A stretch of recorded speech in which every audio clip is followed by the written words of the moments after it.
And through a very clever active defense and maneuver warfare of the kind we haven't seen really since the Kursk invasion, they established a blocking line to stop the Russian infantry moving any further. And then through flanking attacks, they have created bottlenecks in 3 places along the Russian lines and encircled Russian soldiers, Russian infantry who had moved further than artillery and drone support, and started methodically wiping them out in those pockets. And the brigade, the corps, has claimed they have already killed in these pockets more than 3,000 Russian soldiers, which is a really significant number of infantrymen.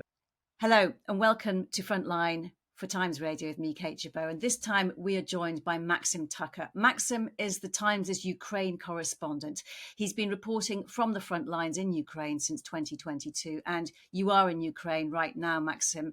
And you're in the Donbass, where you've got a scoop from the headquarters of the Ukraine's first Azov Army Corps. A large number of Russian troops appears to have been encircled near Pokrovsk. Tell us what's been happening.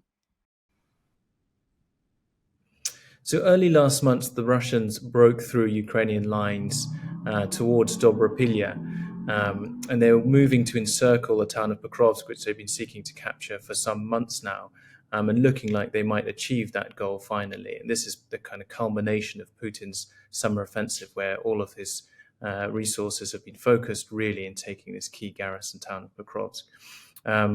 The Ukrainians were in disarray. They didn't know where the neighboring units were. They didn't know how to stop this breakthrough of the line.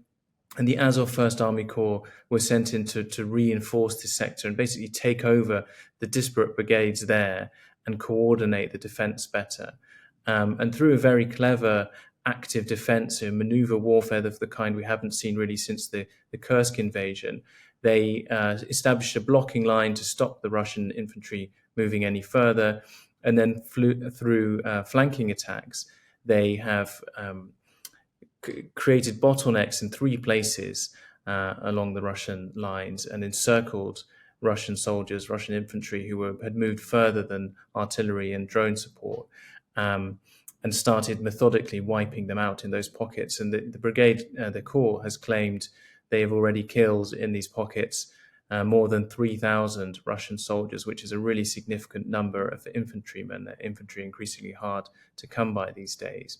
But not only that, the Russians, not realizing where the Ukrainians had taken up positions, continue to send reinforcements to what they thought were Russian positions, where they were ambushed by the Ukrainians.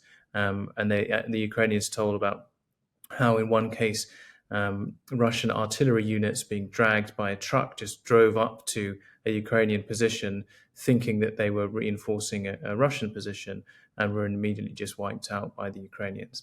So the Ukrainians look like they are on the brink of a pretty tactically significant victory here. It may not change what happens to Pokrovsk in the long term, but clearly that's been recognized by President Trump in his recent change in rhetoric. And this, we think, is why he suddenly thinks that Kiev can actually win the war if it's given the resources it needs. He has been thinking and wondering what President Zelensky said to Donald Trump when they were in that meeting on the sidelines of the UN General Assembly. Do you think that this is exactly the kind of thing he was talking about then?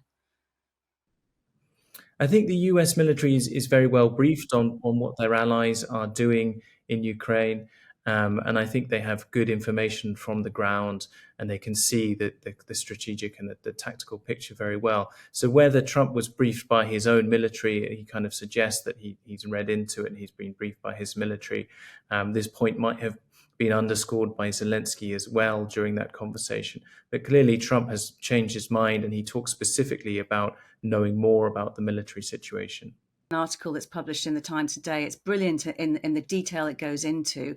Who did you meet when you were in the area, and what did they tell you about this? So we spent a long time traversing the front lines in the Donetsk area. We've spoken to the chief of staff of the Azov First Army Corps, Lieutenant Colonel goes by the nom de guerre of Lemko. We were in the Azov HQ. You can see the sprawling underground headquarters. It's buried very deep underground. We had to walk down, I think, about 100 meters of tunneling just to get inside it. and it was incredibly labyrinthine. There's different cabinets everywhere, different rooms where different screens and different activities are being carried out. And we could see on the screens actually the detailed positions of the Ukrainians and the Russians, which were changing in real time. And we could see also the drone feeds from different positions where the Russians were being hit, and you could see Russian infantry suffering as they were being attacked.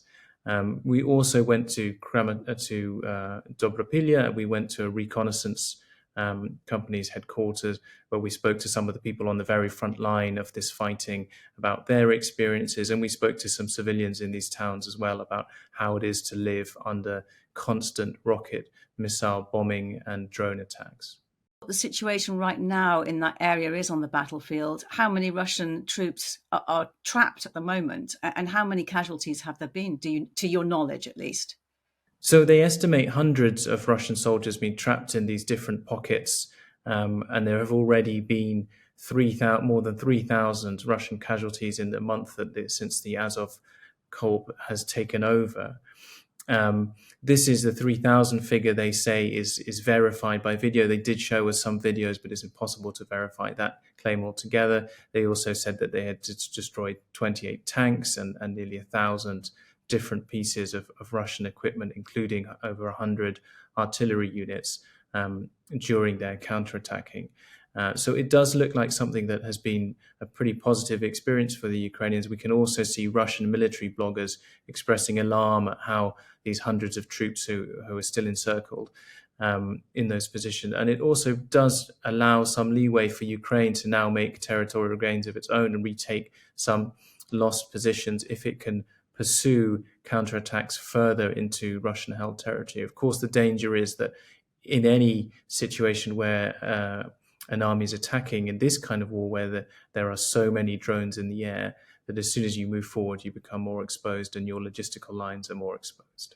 You say that the big question is whether or not the Ukrainian forces will be able to mount counterattacks. It's too early to say, presumably, at the moment. It's too early to say. I mean, Ukraine has obviously been struggling with a manpower shortage. It is struggling on other areas of the front, and it's struggling to contain the Russians along such a long front line, over 1,000 kilometers, that they have to hold. I think it would require some significant technological advances, which, of course, Ukraine is working on. And there was a big forum in Lviv recently where Ukraine was advertising its advances in military tech. And something, with the role of AI, being able to control more drones. You can have one pilot now that can control dozens of drones at the same time and use those to attack. You'd have to have some kind of significant advances like that, and also interceptors that can take out Russian drones in order to be confident that your troops can move forward on today's battlefield. And of those trapped Russian soldiers that you talked about, what's Ukraine's position? What are they doing? Are they just leaving them there, or what is their position on this? So the Ukrainians say that the Russians probably can sit there for a further month because of the way that supplies can be brought in by drone. That's about usually how long soldiers can survive with drone drops and food and water before they become pretty malnourished. You can't really get that much stuff in via drone drops. They are obviously continuing to hit them with drone and artillery and troops, actually infantry troops, moving up and clearing villages. There is house-to-house combat there. But the Ukrainians said that they probably would allow a channel for some of the Russians to withdraw, because they understood that if they try to completely cut off these Russians, then they will fight harder rather than trying to withdraw. And that would be more problematic for the Ukrainians, who would expend more lives in trying to take out these remaining Russians. Right, that the Russian forces' unwillingness to report the initial encirclement for fear of admitting failure actually compounded their losses here. Right, so the Russians were afraid to say where their positions were and how they'd lost positions to the Ukrainians, and they also didn't necessarily know where the Ukrainians were when they started flanking them and attacking them from the rear. And so that the Russians were still reinforcing what they thought was a breakthrough when they were running into Russian lines. So in some situations, you had Russian Marines who were kind of disembarking with their gear, holding in their hands with backpacks and things like that, ready to kind of be deployed, but not in a kind of aggressive formation, just disembarking from trucks, and they were hit by US supplied HIMARS. And that seems to be indicative of the Russians here. They don't have a good situational awareness. They don't understand the terrain that they are attacking, and the Ukrainians have been able to exploit that very cleverly, and attack them from the terrain that they know very well. You were able to watch the changing positions on the battlefield in real time via the Ukrainian Command's Delta app. Can you tell us a bit more about that and what it was actually like to watch it in real time? So yeah, the Delta app is an astonishing device which maps all of the kind of known Russian positions, all of the known Ukrainian positions, on a kind of satellite imagery, and you can see anything up to the last known position of a Russian sniper or a Russian tank on the battlefield, versus all of the Ukrainian held positions and which units they are and different code names that they have to refer to. And it was fascinating to see that, because all of that kind of the best estimates from organizations like Deep State and the Institute for Study of War didn't have the up-to-date information that we were seeing on the screen, didn't see that the troops had already taken several villages, which the Ukrainians will report having taken soon. And we could see that the picture on the battlefield actually looked very different and very much better for the Ukrainians than everyone had suspected.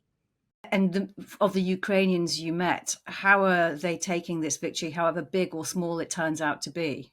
Well, I think it's obviously been a very positive factor for the Ukrainians that Azov have come in and improved their logistical supply lines. That seems to have encouraged many of the soldiers that we spoke to. And there was a feeling of a renewed confidence, a renewed faith in actually being able to defeat the Russians in the same areas where we'd spoken to soldiers only a few weeks before, and the situation looked very bleak. And we were also at a stabilization point where casualties are evacuated to be treated.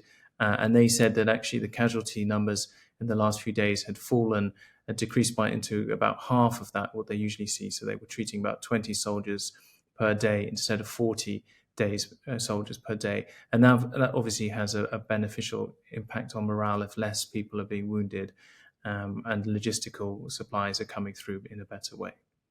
Of course, and the Russian forces have been trying to take Pokrovsk since July of last year, haven't they? And they still failed to break the so-called fortress belt cities in the Donbass. No major cities or settlements have been taken. So what can we expect in terms of the Russian soldiers now that will be arriving on the battlefield, given the news, this setback, but also given the news that there is reporting of it building up its strategic reserve? Are we going to see Russia putting in more trained and better commanded soldiers? I think it's very difficult. I mean, the key to having an effective fighting force is really to have a great deal of experienced NCOs and officers that join good recruits. I mean, we saw with the Western trained Ukrainian brigades that it's not really that important how well you train people, even how well equipped they are, if you don't have an experienced corps of NCOs who know what it's like to be under fire and can help people hold their nerve in those situations and stop them fleeing. So Russia will need that, and having a loss like this, where you've lost so many infantry in one go, specifically infantry who were lost during this advance, it's going to be tough for the Russians to regroup. And it's infantry from lots of different units, and some of these units had already been fighting in Kursk, and they had been very severely weakened during that fight in Kursk. So the Russians are definitely going to have to spend some time in this sector regrouping and thinking about how they go forward next. I mean, obviously, Russia still has a very significant manpower advantage. Pokrovsk is still in a difficult situation because it is nearly surrounded by the Russians, although this has improved that. But also because the Russians have been bombing it so hard with very heavy aviation, it means that there's less and less cover for the Ukrainian soldiers defending that town. And in previous instances, we've seen that Ukrainian towns and cities have fallen simply because the Russians are able to reduce them to rubble and there's nowhere left to hide. Generally speaking, how difficult it is at the moment to make changes to win or lose ground on the battlefield when there is actually no clear front line at the moment? It's very difficult. I mean, there's a big grey zone because drones can fly so much further, and soldiers cannot really stick their head above ground, and they've had to abandon obvious trenches in favor of kind of small concealed foxholes strung out along the line. And that means that Russian and Ukrainian soldiers can stealthily sometimes move between those foxholes in small groups and then build up behind the line to assault positions from there. But it's very, very difficult. Everything can be spotted easily from the air. There are so many drones in the air, and we had a nasty experience of that when we entered Dobrapilyan. There was a Russian FPV drone very close in the air above us. We had to abandon our car and scramble for cover. And there was a very tense 10 minutes, I can tell you, when we were waiting to see what that drone would do, until eventually it dropped and hit a different target nearby, much to our relief.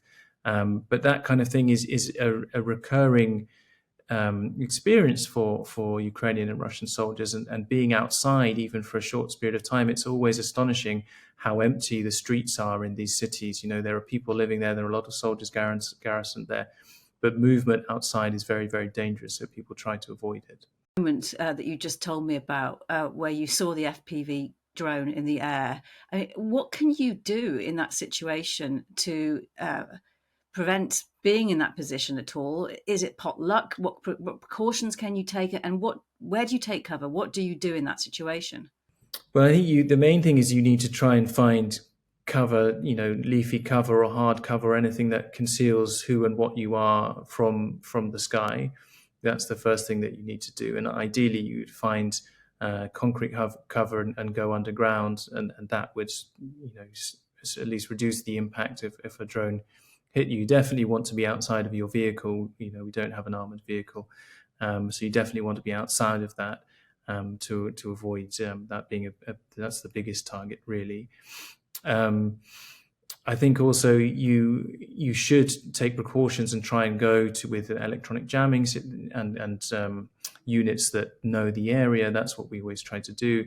But of course, now that the Russians have these fiber optic drones which cannot be jammed, you just have to be very careful to go when you think that the road is reported safe, and to try and minimize how much time you spend outside. The Ukrainians are now installing these anti-drone nets over all of the major roads in the Donbass region. It's hundreds of miles of road having nets put up over them, and it looks very, very strange to be driving down a road with kind of fishing nets draped across it. But these do something to stop as many Russian drones attacking as they have been in the past. Well, I know it was a tense moment, and I'm glad you came out of it okay. Was it the first time you've been in that situation? I don't think it is it? It's the first time we had what we knew to be a first-person view, which is a kind of suicide drone that close to us and explode that near us.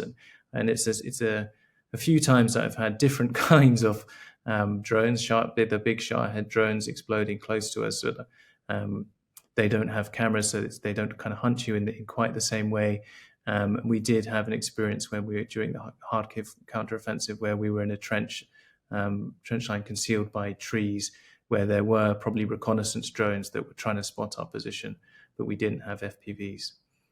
Looking more broadly, Ukraine has now been able to mount sustained and repeated attacks on Russian oil refineries, stimulating reports of an escalating fuel crisis in Russia. And in an interview with Axios, President Zelensky has hinted at the US maybe sending new long-range weapons. He's telling the Kremlin they need to know where the bomb shelters are. Do you think Ukraine is now sensing a real opportunity to take the war further and sustain it inside Russia itself?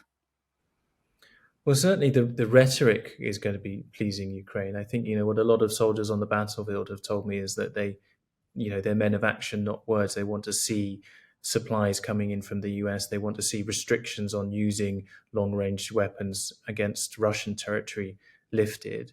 And until that happens, they remain skeptical. But obviously the rhetoric here is more positive than it has been in the past. Europe particularly seems very united in its continued condemnation of Russian aggression, and determination this time to actually put its money where its mouth is and to provide Ukraine with more weaponry. And Ukraine is doing a lot of damage to Russia's oil refineries, and it will continue to do damage to Russia's economy. But that must be backed up with tougher US sanctions, and it must be backed up, I think, with secondary sanctions against China, who continues to enable this war. And as long as China feels comfortable and that there are no consequences for doing that, I think Russia will be able to continue prosecuting this war. It's had support from North Korea in terms of manpower, and it's having financial support from China, but also a lot of drones are now being manufactured in China, and a lot of long-range drones, Russia's Shaheds, are also being manufactured in China. And that is causing a lot of problems in Ukraine. And you have been also reporting on Putin's promotion of relatives into government and one to spy on suspected corruption with the military. Is this purge a sign of weakness, do you think? Or is it Putin actually strengthening his control and preparing for the long term? Yeah, I think it's fascinating because obviously Putin came to power through corruption, and he established a kind of a hierarchy that was based on who was getting paid what, and ensured loyalty because he was controlling the revenue streams to different people. And this purge in the Ministry of the Defense has worried a lot of the typical Russian elites who expected, everyone gets their cut of corruption, and they should be free to benefit from this war in the way that they have from everything else, the way that the Russian state is run. So the fact that he is now turning against corruption and saying, I want to have this war prosecuted as efficiently and effectively as possible, and I can only rely on my cousin to do that as Deputy Defense Minister and her husband as Energy Minister, those kind of two very, very key posts, suggests that he's increasingly isolated and that he cannot trust people who've been around him for a long term to continue to fulfill the goals that he wants them to. And I think that is going to be very alarming for the elites that he relies on to control the country more broadly, because they will be wondering, we see this purge in the defense ministry, this attacks on corrupt actors. When is that going to happen in our ministries? And are we safe from being arrested and the horrors that comes with being arrested by the FSB? It's definitely something that is going to be needing to be watched. Maxim, as we said at the start, you are in Ukraine. I know you've got a short window to get anything to eat before you actually get nothing for the night with the curfew that's going on. Thank you so much for spending some time with us and telling us about your latest dispatch. Really worth reading it. And thank you, and stay safe. Thanks for having me. You've been watching Frontline for Times Radio. If you'd like to know more about the war in Ukraine, you can subscribe and sign up for a membership. You can also get more analysis by listening to Times Radio or read thetimes.com. But for now, thank you for watching. Bye-bye.